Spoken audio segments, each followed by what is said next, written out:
WhatsApp everyone, welcome back to the channel. आज हम लेके आए हैं आपके लिए एक नया वीडियो लेक्चर सीरीज जिसका नाम है एप्लीकेशन ऑफ डेरिवेटिव। आज हम लोग स्टार्ट करेंगे अपना एक नया लेक्चर, एक नया वीडियो जिसमें हम लोग पढ़ाएंगे आपको एप्लीकेशन ऑफ डेरिवेटिव के बारे में। एप्लीकेशन ऑफ डेरिवेटिव, एक बात ध्यान रखना क्लास 12 के स्टूडेंट्स कि आपके लिए बहुत ही इंपॉर्टेंट चैप्टर है। अगर इस चैप्टर को लिया तुमने हल्के में तो टीचर भी तुम्हारा नंबर कर देगा हल्के में, तो इस चैप्टर का बड़ा ही ध्यान समझेंगे। आज हमारा इस चैप्टर का लेक्चर नंबर 1 है, तो मैं यहाँ पे मेंशन कर देता हूँ। मैं मेंशन करता हूँ ये क्या है हमारा, आज है हमारा पार्ट 1, ठीक है, पार्ट 1 है लेक्चर। आज के लेक्चर में हम आपको एज यूजुअल हमेशा की तरह क्या करने वाले हैं, एक तो आपको इंट्रोडक्शन समझाएंगे, प्लस इसके अंदर में एक्सरसाइज नंबर 6.1 जो है आपकी, उसके क्वेश्चंस में आपको समझाऊंगा, ताकि आप लोग जो आपकी एनसीईआरटी की बुक है उसमें आप खुद स्टार्ट करना, ठीक है, आप उसको प्रैक्टिस करके देखना। बच्चों, सबसे पहला सवाल ये उठता है कि सर ये जो चैप्टर है एप्लीकेशन ऑफ डेरिवेटिव, ये कितना इंपॉर्टेंट है। बेटा ये जो एग्जाम है ना हमारा, उसके लिए तो बहुत ही इंपॉर्टेंट है, क्योंकि एक बात ध्यान रखना, इस दुनिया में कोई भी चीज अगर टाइम के अकॉर्डिंग चेंज हो रही है, टाइम के अकॉर्डिंग चेंज हो रही है, तो वहां पर हमें पढ़ना पड़ता है एप्लीकेशन ऑफ डेरिवेटिव। यहां तक बात समझ आ गई। एप्लीकेशन ऑफ डेरिवेटिव ये चैप्टर जो बच्चे इंजीनियरिंग स्टूडेंट्स होते हैं उनके लिए तो खासकर इंपॉर्टेंट है ही है, इंजीनियरिंग के स्टूडेंट्स जो होते हैं उनके लिए तो इंपॉर्टेंट है ही है।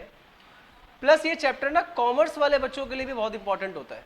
जो बच्चे कॉमर्स की तैयारी करते हैं, आगे चल के सीए सीएम में करोगे, क्योंकि कंपनी की समय के साथ साथ प्रॉफिट बढ़ता है या कॉस्ट बढ़ती है, या प्रॉफिट कम होता है या कॉस्ट कम होती है, समय के साथ साथ शेयर की वैल्यू बढ़ रही है या समय के साथ साथ शेयर की वैल्यू घट रही है, तो वो जितनी भी चीज है दुनिया में टाइम के अकॉर्डिंग चेंज हो रही है, या किसी भी एक क्वांटिटी की वजह से दूसरी क्वांटिटी में चेंज हो रहा है, तो वहां पर आपको क्या पढ़ना पड़ेगा, एप्लीकेशन ऑफ डेरिवेटिव पढ़ना ही पड़ेगा।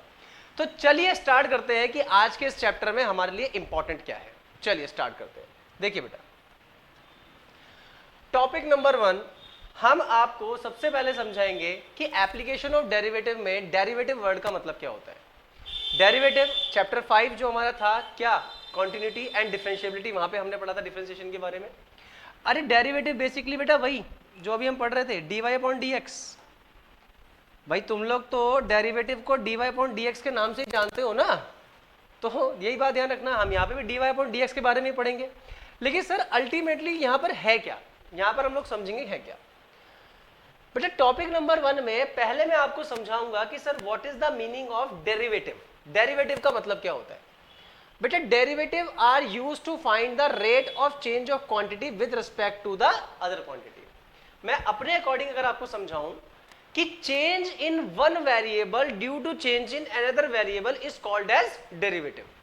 अगर किसी एक चीज में, आई एम सॉरी अगर किसी एक चीज में या एक क्वांटिटी में किसी दूसरी क्वांटिटी की वजह से चेंज आता है, तो उसी को क्या बोलते हैं, हम डेरिवेटिव बोलते हैं। और डेरिवेटिव का इस्तेमाल हम लोग निकालते हैं बेटा rate of change of quantity या फंक्शन।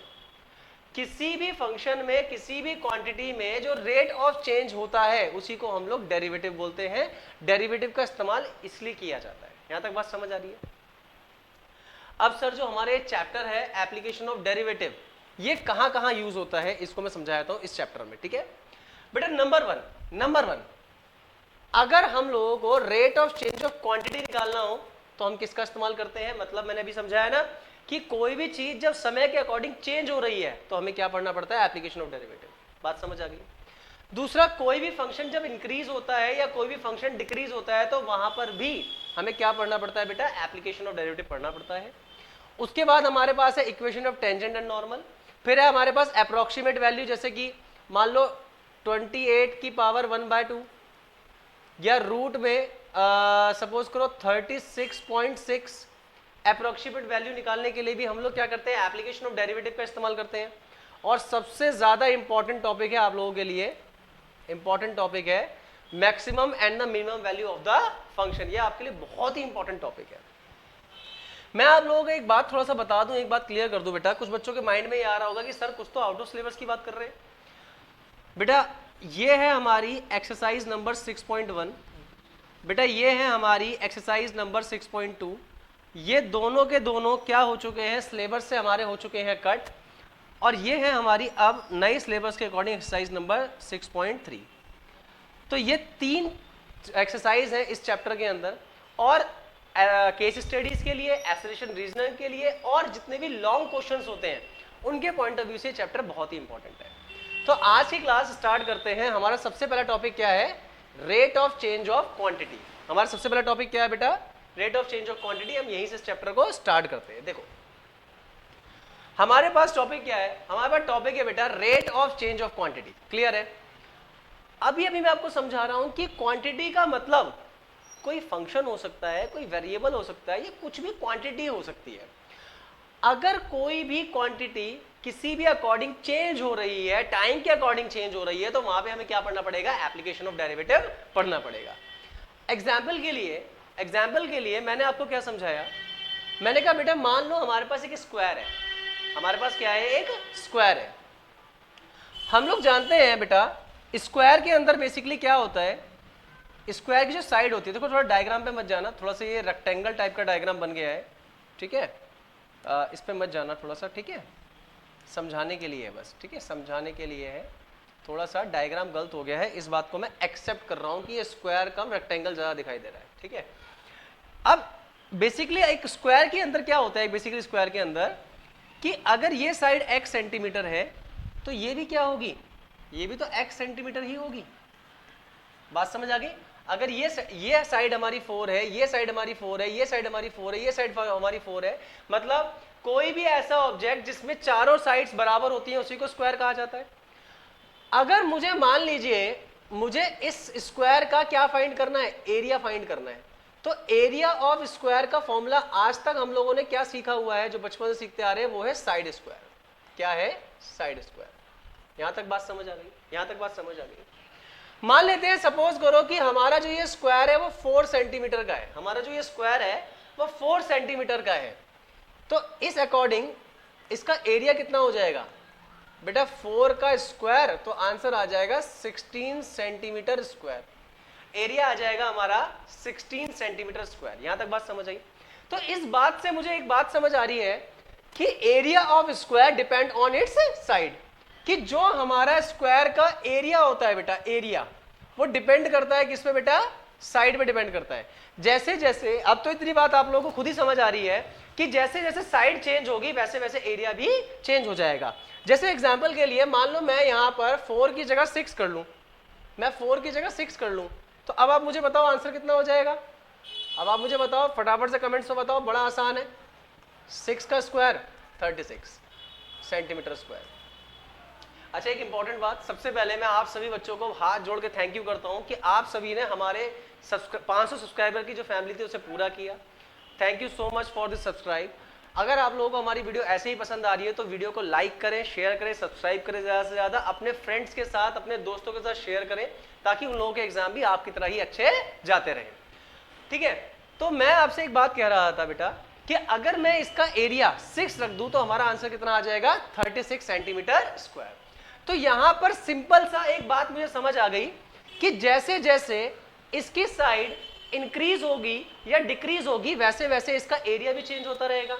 तो मेरे को यहां पर एक बात समझ आ गई कि ये जो मेरे पास एक क्वांटिटी है, ये क्वांटिटी का अगर रेट चेंज हो रहा है तो ध्यान रखना, rate change of area with respect to side depends upon area upon side. Area upon side. यहां तक बात समझ आई? यहां तक कोई भी प्रॉब्लम है क्या? अगर आप लोगों को समझ नहीं आया होगा तो प्लीज मुझे कमेंट्स में आप मुझे बताएं।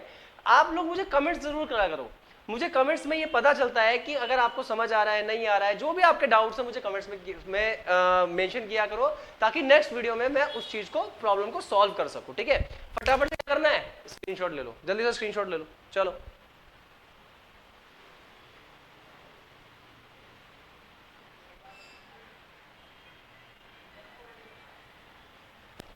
चलिए, अब अगर आपको ये फिजिकल क्वांटिटी वाला क्वेश्चन समझ आ गया है तो एक और देखते हैं, एक और देखते हैं एग्जांपल। बेटा मान लो, सपोज करो मेरे पास क्या है? सर्कल है। मान लो मेरे पास क्या है? एक सर्कल है। मेरे पास क्या है? एक सर्कल है, ठीक है? सर्कल है।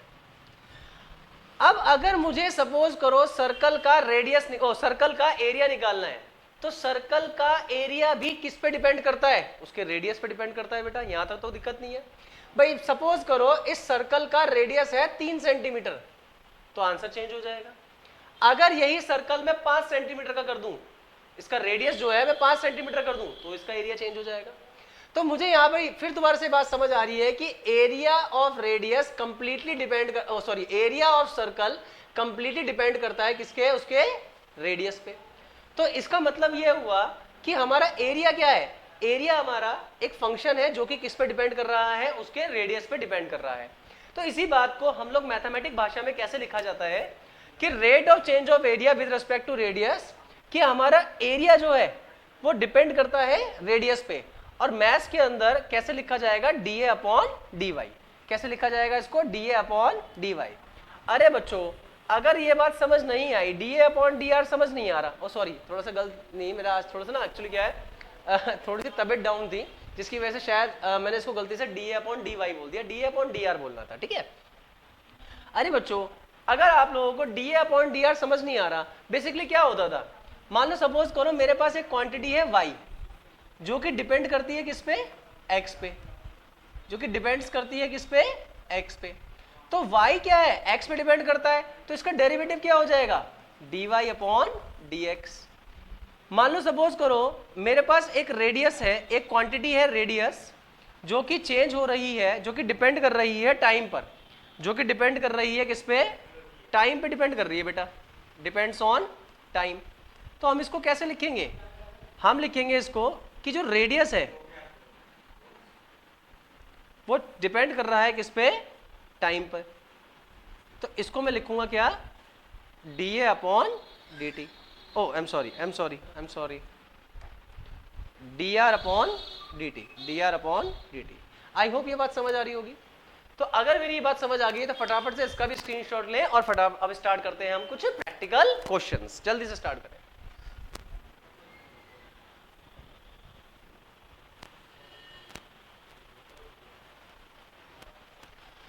तो दोस्तों आपने स्क्रीनशॉट ले लिया होगा। अब क्या है? एक्सरसाइज का इंतजार, क्वेश्चंस का इंतजार। तो जल्दी से पहले क्या करेंगे? कुछ क्वेश्चंस आपको समझाएंगे और उसके बाद हम आपको फिर क्या बोलेंगे? आपको प्रैक्टिस करने के लिए क्वेश्चन देंगे, ठीक है। चलिए स्टार्ट करते हैं हमारा क्वेश्चन नंबर 1। स्टार्ट करते हैं हमारा क्वेश्चन नंबर 1। क्वेश्चन नंबर 1 क्या है? सबसे पहला काम होता है कि क्वेश्चन को बहुत ध्यान से आप लोग पढ़ेंगे। सबसे पहला काम क्या है? क्वेश्चन को ध्यान से पढ़ लो, समझ लो। Find the rate of change of the area of circle. मुझे सर्कल के एरिया का रेट ऑफ चेंज फाइंड करना है पर सेकंड, जो कि सेकंड टाइम के अकॉर्डिंग चेंज हो रहा है, ठीक है।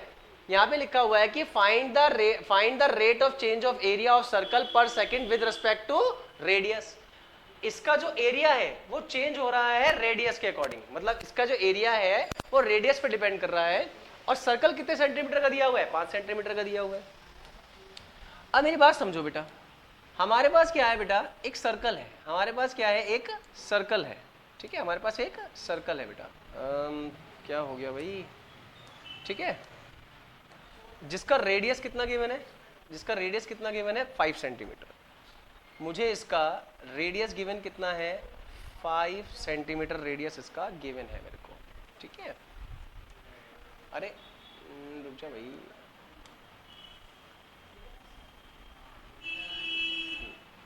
इसका रेडियस कितना गिवन है? 5 सेंटीमीटर। अब इस क्वेश्चन को मान लीजिए ये क्या है? ये मेरी एक आंसर शीट है, जो बोर्ड की शीट आएगी, मान लीजिए ये मेरी आंसर शीट है। लिखने का तरीका कैसे है आप बड़ा ध्यान से समझना। अब इस समय स्टॉप राइटिंग मेरे साथ साथ मत लिखो, पहले समझो कि मुझे आंसर एग्जाम में रिप्रेजेंट किस तरह से करना है। देखो सबसे पहले आप क्या लिखेंगे? आप क्या लिखेंगे कि एरिया ऑफ सर्कल की बात कर रहा है बेटा। एरिया ऑफ सर्कल का फॉर्मूला क्या होता है? पाई आर स्क्वायर। क्या फॉर्मूला होता है बेटा? पाई आर स्क्वायर। क्या मैं इस बात को ऐसे लिख दूं क्या? A equal to pi r square. A का मतलब एरिया ही है, ए का मतलब एरिया ही है। अब आपको क्या करना है? डिफरेंशिएट करना है। Differentiate with respect to radius. ये किसके अकॉर्डिंग चेंज हो रहा है? रेडियस के अकॉर्डिंग चेंज हो रहा है। इतना बड़ा लिखने की जरूरत नहीं होती, आर लिख के भी छोड़ सकते हो, सिर्फ आर लिख दो, ठीक है।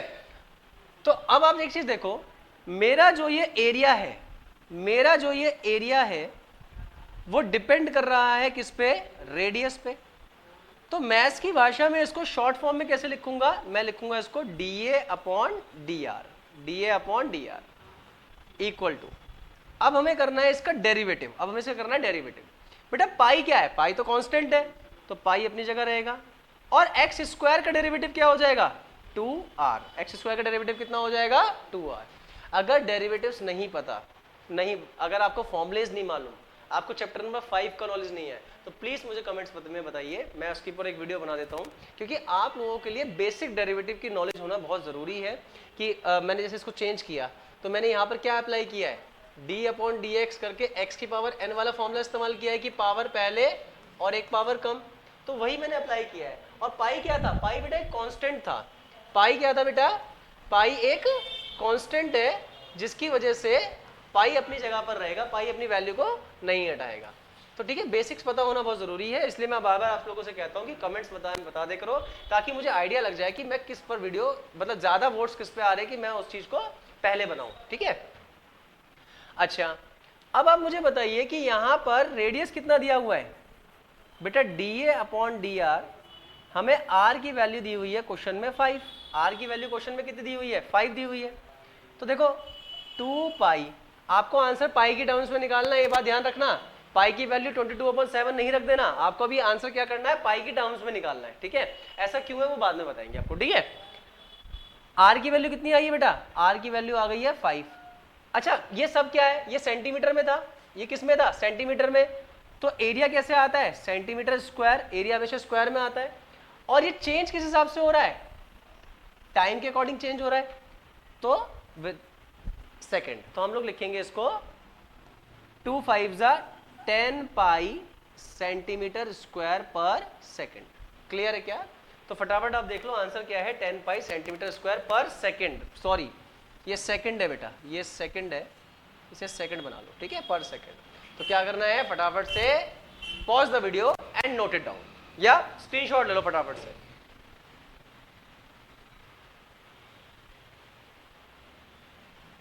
आप लोग फटाफट से स्क्रीनशॉट लो, जल्दी से स्क्रीनशॉट लो, मैं अभी आया, एक मिनट, स्क्रीनशॉट लो, जल्दी से स्क्रीनशॉट लो।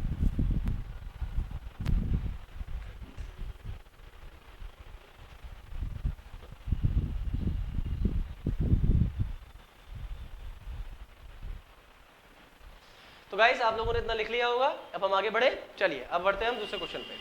अगर आपको ये क्वेश्चन समझ आ गया और आप सेल्फ प्रैक्टिस करना चाहते हैं, तो फटाफट से अपनी बुक में एक्सरसाइज नंबर 6.1 निकालिए, और क्वेश्चन नंबर 1 के अंदर ना पार्ट, मतलब 2 पार्ट में दिया है, एक बार आर की वैल्यू 3 दी है, एक बार आर की वैल्यू 4 दी हुई है। तो क्वेश्चन नंबर 1 को अपने आप ट्राई करें, क्वेश्चन नंबर 1 को अपने आप ट्राई करें, आपको समझ आ जाएगा कि ये मेरे को समझ क्वेश्चन आया है या नहीं। ठीक है, चलिए सेकंड क्वेश्चन पे आ जाते हैं, सेकंड क्वेश्चन पे आ जाते हैं, सेकंड क्वेश्चन पे आ जाते हैं। ये बड़ा ही इंपॉर्टेंट क्वेश्चन है, बड़ा ही इंपॉर्टेंट क्वेश्चन है, ध्यान सुनना ध्यान से। द वॉल्यूम ऑफ क्यूब, पहले वो बात कर रहा है क्यूब की, चलो क्यों ना एक क्यूब बना लिया जाए, एक क्यूब बना लिया जाए। ठीक है, ये थोड़ा क्यूबिक सा लग रहा है ना, हाँ ये क्यूब ही लग रहा है। ठीक है, क्यूब बना लेते हैं हम लोग, चलो एक क्यूब बना लेते हैं तो हमें समझ आएगा बहुत अच्छे से।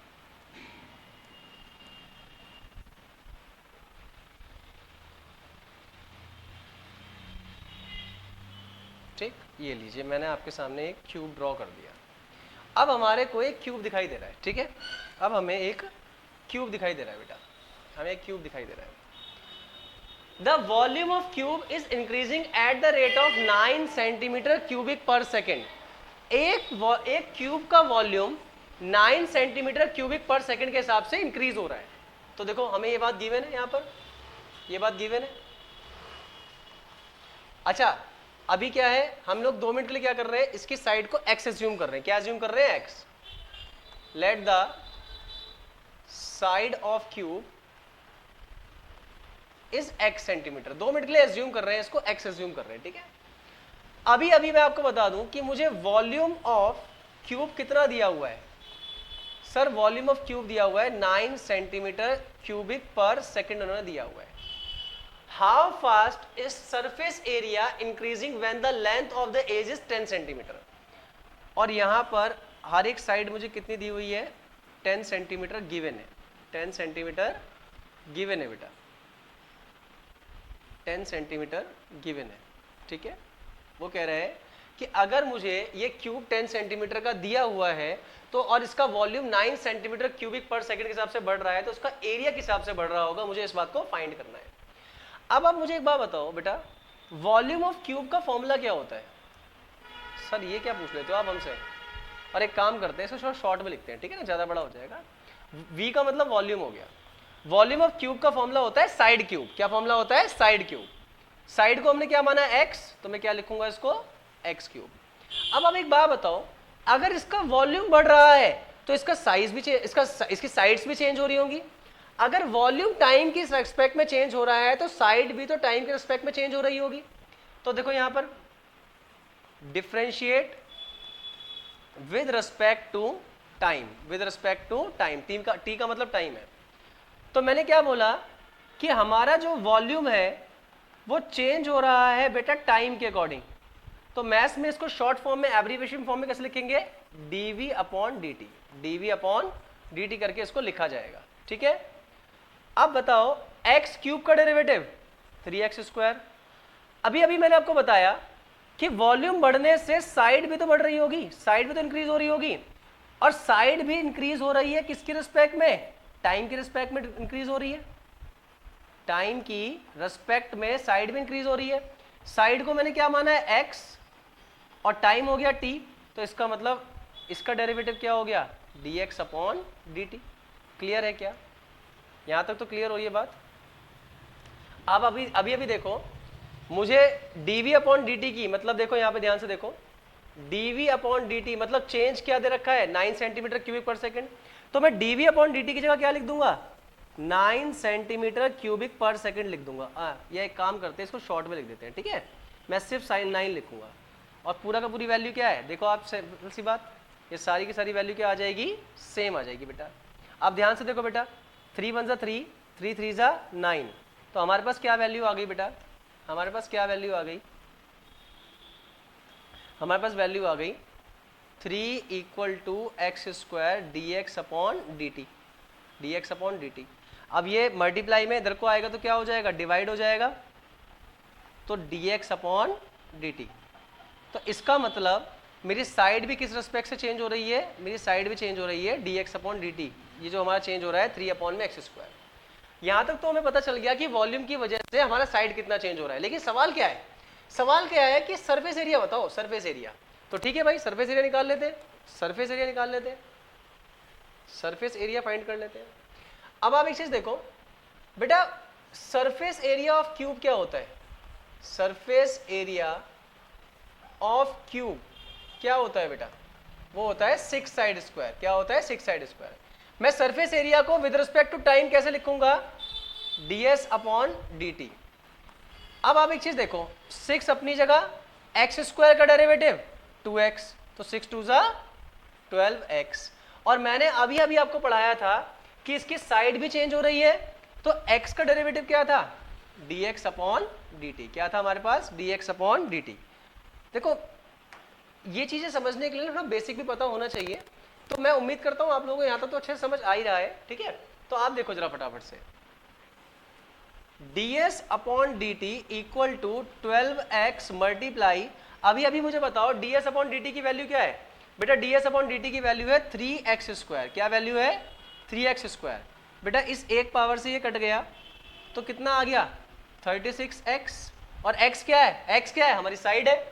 अब आप खुद देखो, खुद ध्यान से देखो, मुझे क्वेश्चन में साइड कितनी गिवन है? मुझे क्वेश्चन में साइड इन्होंने दी हुई है 10 सेंटीमीटर, 10 सेंटीमीटर दिया हुआ है। तो 36 अपॉन में 10, तो आंसर आ गया 3.6। क्या निकाला है? एरिया निकाला है, तो सेंटीमीटर स्क्वायर और with respect to time second. यहां तक बात समझ आ गई? तो मैं उम्मीद करता हूं आपको ये पूरा क्वेश्चन समझ आ गया होगा। फटाफट से पहले इसका स्क्रीनशॉट ले लो, फिर आगे बढ़ते हैं।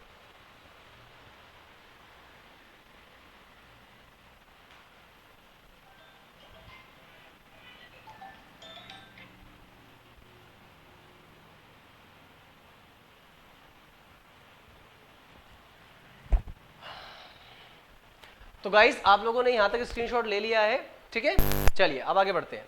अगर आपको अब ये समझना है कि सर मैं कोई क्वेश्चन दूं आपको प्रैक्टिस के लिए, तो फटाफट से एक्सरसाइज नंबर 6.1 के क्वेश्चन नंबर 2 पर आ जाओ। वो सेम क्वेश्चन है, अपने आप सेल्फ ट्राई करो, फिर भी आंसर ना आए तो मुझे बताना, और सेकंड क्वेश्चन का आंसर क्या होगा कमेंट्स में मुझे जरूर बताना, ठीक है। चलिए क्वेश्चन नंबर 3 की तरफ बढ़ते हैं। क्वेश्चन 3, ठीक है बेटा, ये एक्सरसाइज से पहले के क्वेश्चन है, अगर ये समझ आ जाएंगे तो आपको खुद प्रैक्टिस करनी है, ठीक है। चलिए अगला क्वेश्चन देखते हैं बेटा। अगला question, the length of x of rectangle is decreasing. अब देखो रेक्टेंगल दिया हुआ है, क्या दिया है बेटा, रेक्टेंगल दिया हुआ है, रेक्टेंगल, ठीक है, रेक्टेंगल दिया हुआ है। अब रेक्टेंगल में जो ये है, ये क्या है, लेंथ है, ठीक है, that is x centimetre, x centimetre वो बोल रहा है, एक्स सेंटीमीटर बोल रहा है। और बेटा ये जो है, ये क्या है, ये भाई ब्रेथ है, ठीक है। ये कितना है बेटा, ये है बाबू वाई सेंटीमीटर। अब यहां पर एक चीज देखो, यहां पर एक चीज देखो, सबसे पहले देखो यहां पर एक चीज सबसे पहले आप लोग ऑब्जर्व करो कि let x be the length of rectangle, length of rectangle, या एक काम करते हैं, बार बार कौन लिखेगा, लेट एक्स एंड वाई है ना, let x and y be the length and breadth of rectangle, of rectangle. बात समझ आ गई कि x जो है वो रेक्टेंगल की लेंथ है और y जो है वो रेक्टेंगल की ब्रेथ है। यहां तक बात समझ आ रही है अच्छे से। अब यहां पर देखो, उसने बोला कि जो लेंथ x है वो डिक्रीज हो रही है 3 सेंटीमीटर पर मिनट। हर एक मिनट में इसकी जो लेंथ है वो 3 सेंटीमीटर कम हो रही है, दैट मीन्स घट रही है। तो आप यहां पर देखो कि जो x है वो टाइम के अकॉर्डिंग चेंज हो रहा है, तो क्या हो गया, डेरिवेटिव हो गया। तो कैसे लिखा जाएगा, dx upon dt equal to minus का 3 सेंटीमीटर पर मिनट। सर नेगेटिव क्यों, क्योंकि बेटा डिक्रीज हो रहा है, घट रहा है, इसलिए नेगेटिव। और आगे इसने बोला कि इसकी जो ब्रेथ है y वो इंक्रीज हो रही है 2 सेंटीमीटर पर मिनट के हिसाब से। तो इसकी जो ब्रेथ है वो चेंज हो रही है 2 सेंटीमीटर पर मिनट के हिसाब से, वो चेंज हो रही है। यहां तक तो बात समझ ही आ गई, यहां तक तो कोई दिक्कत ही नहीं है। अब मेरे बच्चों आगे देखो जरा एक बार, मेरे बच्चों आगे देखो, ध्यान से आगे देखो। सबसे पहले कह रहा है कि फाइंड द रेट। अब देखो यहां पे बोल रहा है कि आप ये मान लो कि x आपके पास कितना है 10 और y आपके पास कितना है 6 सेंटीमीटर। y कितना है आपके पास 6 सेंटीमीटर, ये मान लो आप। तो find the rate of change of its parameter and it's area. Number 1, अब हम सॉल्व करेंगे पार्ट 1। अब हम सॉल्व करेंगे पार्ट 1। पार्ट 1 में कह रहा है कि मुझे फाइंड करना है rate of change in parameter, कि पैरीमीटर में कितना चेंज हो रहा है, इसको आपको मुझे बताना है। क्यों ना एक काम करें, जगह बचाने के लिए इसको यहां कर दें, क्या इसको यहां रख दें जगह बचाने के लिए, ठीक है, यहां रख देते हैं। अब बेटा मैं एक बात जानता हूं कि पैरामीटर ऑफ रेक्टेंगल का फॉर्मूला क्या होता है, 2 into l plus b, 2 into l plus b. L हमारा x है और b हमारा y है, तो 2 इंटू एल प्लस बी।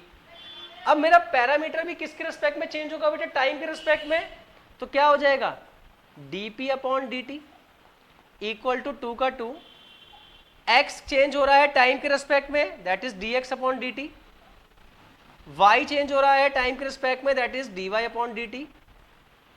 तो ध्यान से देखो, 2 इंटू बेटा dx अपॉन dt की वैल्यू क्या है -3 और dy अपॉन dt की वैल्यू क्या है 2, तो -3 प्लस 2, और अभी क्या कर रहे हैं, पैरामीटर निकाल रहे हैं ना, तो सेंटीमीटर पर मिनट, क्योंकि इसने मिनट का जिक्र किया हुआ है। तो जब बेटा इसको सॉल्व कर दूंगा, ध्यान से देखो, ये 2 आ गया, -3 प्लस 2 कितना हो गया, -1, तो ये आ गया -2 सेंटीमीटर पर मिनट। आई होप यहां तक बात समझ आ गई होगी, ठीक है, आई होप ये बात समझ आ रही होगी। पहले क्वेश्चन का आंसर पैरामीटर क्या है, -2 सेंटीमीटर पर मिनट। अब फटाफट से सेकंड पार्ट देख लो, फटाफट से सेकंड पार्ट देख लो, पार्ट नंबर 2। अब हमसे वो कह रहा है पार्ट नंबर 2 में एरिया ऑफ रेक्टेंगल, क्या कह रहा है वो, एरिया ऑफ रेक्टेंगल किस अकॉर्डिंग चेंज हो रहा है वो बोलो। एरिया का फॉर्मूला होता है L into b, L into b. अब बेटा देखो ये अलग फंक्शन है, ये अलग फंक्शन है, तो इसको सॉल्व करने के लिए मैं लगाऊंगा प्रोडक्ट रूल। क्या लगाऊंगा मैं? Product rule. आपको शायद मालूम होगा प्रोडक्ट रूल क्या होता है। अब क्या करना है? डिफरेंशिएट करना है with respect to time, with respect to time differentiate करना है। तो dA upon dt equal to x का डेरिवेटिव, मतलब u, देखो क्या होता है बेटा, क्या होता है यहाँ पर, u का derivative v plus uv derivative पढ़ रखा होगा आपने। तो u का derivative with respect to time, x का derivative with respect to time क्या हो गया? dx upon dt। तो u का derivative v as it is, y as it is, फिर x एज इट इज, और y का डेरिवेटिव क्या है? dy upon dt। तो बेटा dA upon dt equal to, बताओ dx अपॉन dt की वैल्यू कितनी है? -3। कितनी वैल्यू है? -3 मल्टीप्लाई y की वैल्यू क्या है बेटा? y की वैल्यू 6 है, y की वैल्यू 6 है, प्लस x की वैल्यू कितनी है बेटा? x की वैल्यू 10 है, मल्टीप्लाई dy अपॉन dt की वैल्यू कितनी है बेटा? dy अपॉन dt की वैल्यू हमारे को दी हुई है 2। कितनी दी हुई है? 2। तो जब मैं इसको सॉल्व करूंगा dA upon dt equal to, ये हो गया माइनस का 18, ये हो गया 20 सेंटीमीटर स्क्वायर पर मिनट। ये एरिया निकाल रहे तो स्क्वायर में आएगा, तो हमारा आंसर आ गया dA upon dt equal to 2 centimetre square पर मिनट। आई होप आप लोगों को यहां तक बात बिल्कुल अच्छे से समझ आ गई है, ठीक है।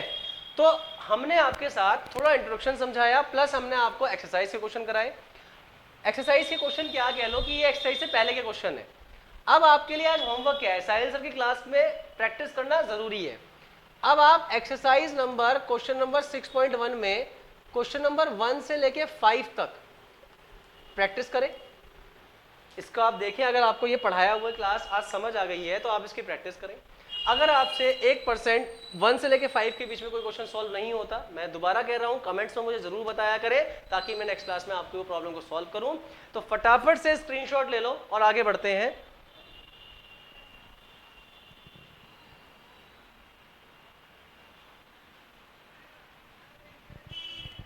तो गाइस आज के लिए इतना ही है, ठीक है। आज हमारे फर्स्ट पार्ट में हम लोगों ने इंट्रोडक्शन पढ़ाया, मैंने आपको क्वेश्चंस कराए, ठीक है। नेक्स्ट लेक्चर हमारा आएगा कल, जिसमें हम आपको इसके रिमेनिंग कुछ क्वेश्चंस कराएंगे। और उसके बाद जो लेक्चर 3 आएगा उसमें बिल्कुल अटेंशन रहना, क्योंकि उसमें मैं आपको पढ़ाऊंगा increasing and decreasing function 6.2 introduction plus solutions में आपको पढ़ाऊंगा। तो सबसे पहले आपको बहुत ध्यान देना है। और बेटा प्री बोर्ड आपके फर्स्ट टर्म आने वाले हैं, 25 सितंबर से डेट शीट्स आपकी आ चुकी हैं, तो प्लीज़ पढ़ना स्टार्ट करो। और आपके लिए मैं एक बात बता दूं नोटिस के लिए, कि अगर आप लोगों ने अभी भी तैयारी नहीं करी है तो आने वाली 1 तारीख को या 2 तारीख को हमारा आने वाला है रिवीजन वीडियो लेक्चर्स। तो आपको फर्स्ट टर्म के अंदर जो आपका सिलेबस आने वाले हैं उनकी 1 शॉट वीडियोस आपको आने वाली हैं, तो उनको आप देखें और अपना एग्जाम अच्छे से दें। फिलहाल आज के लिए बाय, लेकिन वीडियो को लाइक करें, शेयर करें, सब्सक्राइब करें, अपने फ्रेंड्स के साथ जरूर शेयर करें। Bye bye. और अगर किसी को पर्सनली मेरे से क्लास लेनी है, ऑनलाइन क्लास लेनी है, हमारे सेंटर पे आना है, तो please contact me on this number. मैं कहीं मेंशन कर दूं अपना नंबर, चलो यहां लिख देता हूं, 8700456335।